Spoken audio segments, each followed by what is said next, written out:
Hi guys, it's me, the South African Wanderer. Welcome back to the channel. And after all the time sitting behind the camera and behind the GoPro, I'm back in front of the camera and bringing you another exciting sort of episode, another tech review. And this one's going to be on my A1. So Prasheen and I were in the Kruger in February, and I hope you watched all that content that we did produce. And what I noticed is in that 9 days that I was there, I used my A1 as my primary camera, and I got 11,500 odd shots in that short time period. So I wanted to do a video just on my first 10,000 shots on my A1 and my initial impressions of the camera and how easy it is to use and how easy it is to step up to the camera as well. You would have seen the video of me unboxing the camera. It was basically done the day before we needed to leave to Kruger, and I perhaps didn't give myself enough time to sit through and set up the camera and go through all the functions. The menu system on the camera is an updated menu, and it's quite simple to go through, a little bit more intuitive than some of the older menus that I'm used to. But because I'm used to the older menus and they've made the new menus more intuitive, it's actually sort of quicker and easier to go through them. I did get halfway through the setup of the A1 camera. I was using a video by Mark Smith, who's a birds in flight primarily photographer in Florida, and he's got a nice video on how to set up your A1. And then we were hit with load shedding. We had a scheduled load shedding, then a substation trip, and then a second slot of scheduled load shedding before we even got anywhere close to restoring power. And my battery on my cell phone died, I think, twice in that time. So unfortunately, I wasn't able to set up the camera before I got to the Kruger. And then we got into the Kruger and I was already using the camera. We were on the big birding day, and that was quite hectic. You'll see the video of that. It was 4 or 5 days in before I had time to sit down with the camera and actually set it up a little bit better. Initially, I was quite impressed, obviously. There were quite a few points that impressed me. First off, I think the 30 frames per second shooting, the electronic shutter and high plus mode is superb. It fills up your memory cards quite quickly, but then memory is, used to be relatively cheap, but the CF Express Type A cards are a bit more expensive. The 160 gigabyte card I bought set me back about 8,500, if I'm not mistaken. So,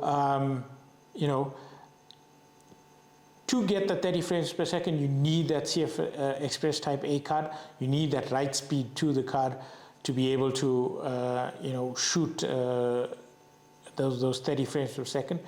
But when you are shooting the 30 frames per second with the compressed RAW and the electronic shutter, it's almost zero buffer, which amazed me.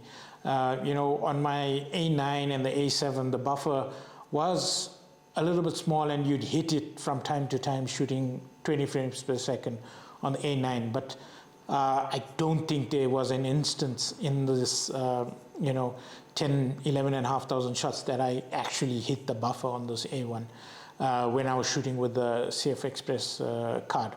When you're shooting with the a normal SD card, you do hit the buffer from time to time, but it takes a lot of shots as well to do that. I think you can fire off a burst of 3 seconds before you can start hitting the buffer limit. But it also then writes from the buffer quite quickly as well. The other thing that impressed me is the eye autofocus on the camera, the bird eye autofocus especially. It nailed the eye autofocus on little bee eaters almost on the first morning we were out, and then we were standing around camp, and we got Reitz's helmeted strike, and the one that we saw was doing a few acrobatics and was upside down, and it's still focused without any problems on the eye of that bird. So I was totally impressed, almost from the get-go. The one thing I will say is that when using the bird eye autofocus and then shooting some bigger animals, you can run into issues where it misses the focus, which I did. What I've done since then is programmed a custom switch that then allows me to switch quickly between bird, animal, and human eye autofocus in the field. So it's just 3 clicks and you can change it.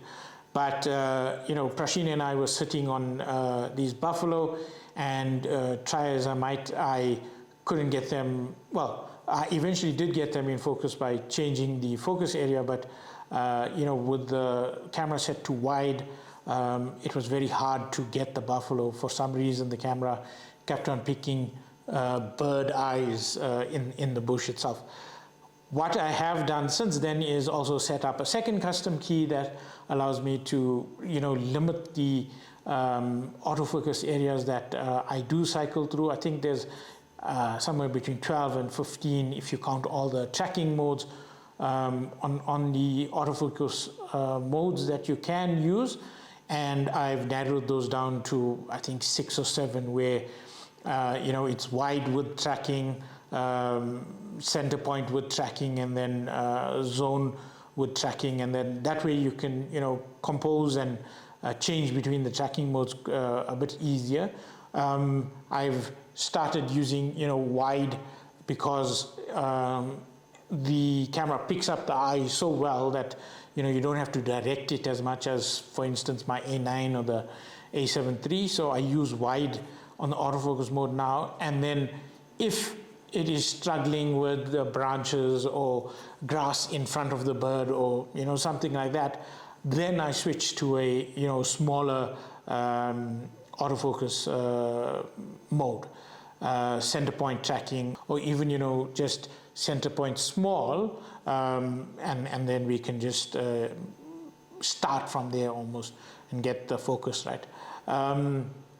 So that is a workaround on what seems to be a little bit of a software issue on, if you are using bird eye autofocus, you can't focus on animals, not even animal eyes, on animals as a whole. So that was a bit of a workaround that I had to do.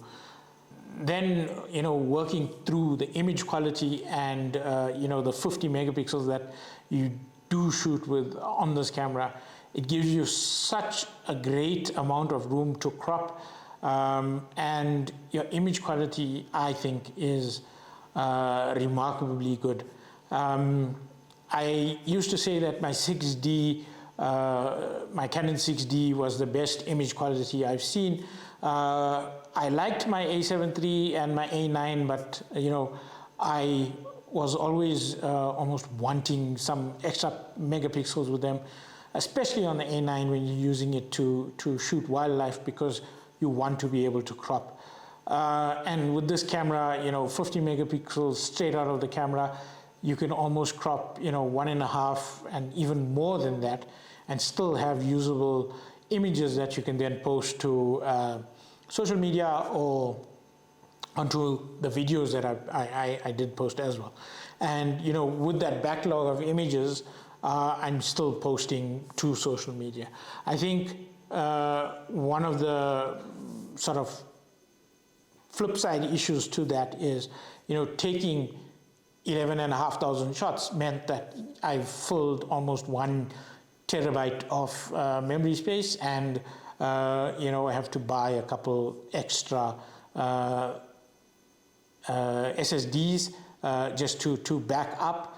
But there are other workarounds that, deleting, images that I'm not going to use, and being a little bit more conscious about how I use space, so that I'm not taking up as much space on my hard drives.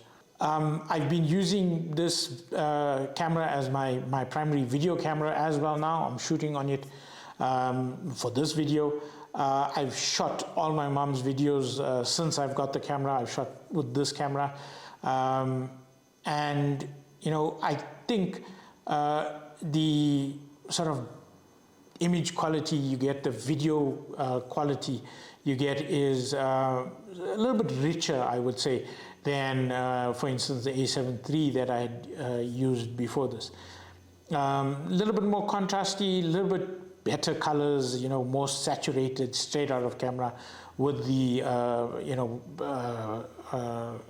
default color profile without changing it. I've not experimented with, any of the log or S-log or whatever other profiles the camera may have.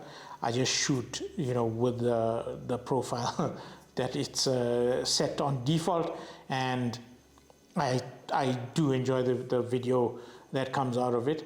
And then, I've got used to the form factor.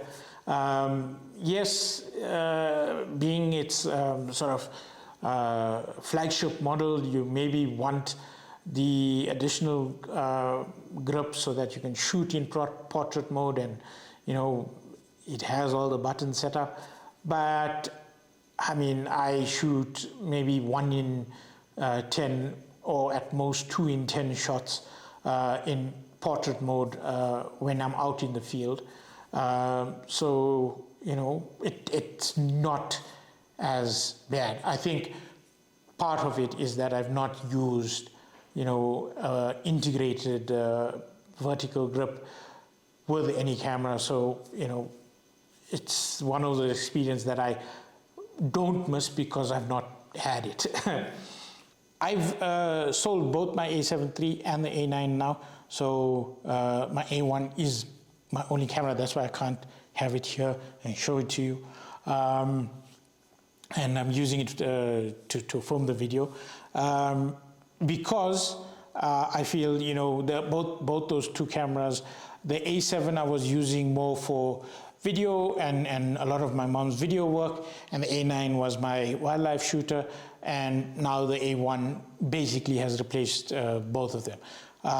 So I sold my A7 III off to Fari, who's hopefully using it a lot, and then my A9 got bought up. I put it on Facebook Marketplace, and it got bought up quite quickly, I think in 2 weeks of putting it up. So that's going to go to a nice home, and hopefully bring some joy to a new photographer as well. I think one of the things to note, I mean, shooting electronic shutter, compressed RAW, 30 frames per second, I'm going to rack up probably 100K, maybe even 150K shutter actuations on this camera very quickly. I think in the next 2 years that will be the case. I can easily put, I think, 1,500 shots on the camera per day. So, anytime I'm out in the field is going to be, a lot of shots that are getting added on. So one of the things when selling a camera secondhand is, a lot of people look at shutter actuations, and that is a measure of how well a camera is used and how much life it's got left in it. I'm not too sure how we're going to start handling, this generation of mirrorless cameras. So the A1, the R5s, the Z9s, where, you're shooting electronic shutter and you're going to have massive shutter counts in short periods of time. So that measure of shutter count as a second-hand quality is almost going to be redundant very soon. But let's see how that goes. I think just to then wrap up the video, I've really enjoyed shooting with the A1. I've fallen in love immediately. I guess if you're spending 100K on a camera, you have to love it. It's like buying a Ferrari and then saying, no, I prefer Porsches. It's not going to happen. It's confirmation bias in that you've purchased it and, you know, you are now justifying your purchase. But I really genuinely do love the camera. I think, you know, coming from the A7 III and the A9, which were, you know, 3- and 4-year-old cameras respectively, it is a giant leap in terms of the technology that's in it and the megapixel count and the image quality. It's amazing to see how far Sony have come in the mirrorless world. I think now it's saving up maybe for one of these big prime telephoto lenses, whether it be the 400 or the 600, I'm not sure, but it's going to have to be second-hand. Those are expensive lenses. I will be away in Durban next week, so, you know, not only will there be less content, I'll be able to, you know, do some landscape photography with this camera, with the 24mm and then the Canon 16-35mm that I have. And let's see how that goes. So look out for that, you know, in the coming weeks. But there will be some gap in the content. Maybe I'll do some live YouTube sessions as well. So, you know, stay tuned. Then I think, yeah, just, you know, usual admin issues, I'd like to say. Thanks for all the views and all the comments and all the new subscribers for joining the channel. I'm still getting about a 50-50 new viewer to returning viewer ratio. So if you are a new viewer and you do like my content, please you know, hit that subscribe button. We're getting to 1,000 subs, so we can be monetized. My mom still holds that over my head. She's like, oh, you're only 700 subs. And she's 13,700. So, you know, she got 13,000 more subs than me. Yeah, so this is going to be the last video for a little bit. But, you know, stay tuned and watch out for the next one.